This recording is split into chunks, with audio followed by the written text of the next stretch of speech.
नमस्कार दोस्तों, मैं आपका दोस्त आपके लिए लेकर आया हूँ एक चिड़िया दो मुंह वाली बहुत ही खूबसूरत कहानी।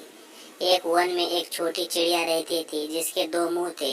दो मुंह होने के कारण वह चिड़िया दूसरे पंछियों से बिल्कुल विचित्र दिखती थी।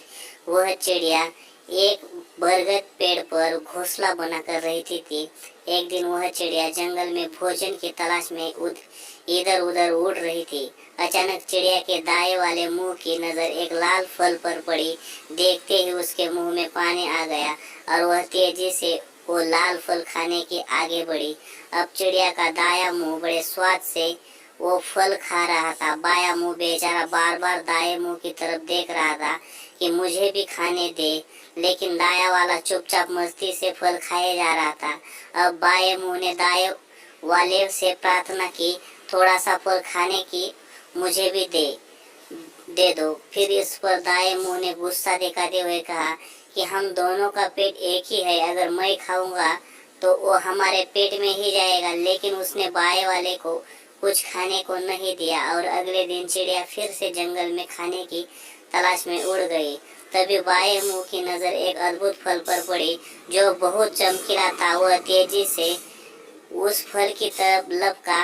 अब जैसे ही वो फल खाने को हुआ, तुरंत पास बैठे एक कौवे ने चेतावनी दी कि इस फल को मत खाओ, ये बहुत जहरीला है। यह सुनकर दायां मुंह भी चौंका और बाएं से प्रार्थना की, इस फल को मत खाए, ये हमारे लिए बहुत खतरनाक साबित होगा। लेकिन बाएं मुंह को दाएं से बदला लेना था। उसके एक ना सुनी और चुपचाप वह फल खाने लगा।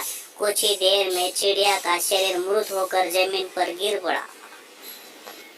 दोस्तों, कहानी सुनने में तो आनंद आया होगा, लेकिन जब मैं आप इसकी शिक्षा बताऊंगा तो आपकी आंखें फट रह जाएगी।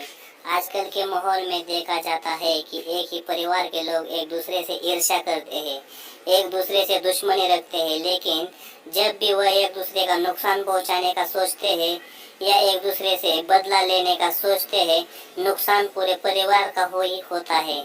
इसलिए एक दूसरे से मिलजुल कर रहे, क्योंकि अगर परिवार का एक भी सदस्य गलत काम करे तो नुकसान पूरे परिवार का होता है।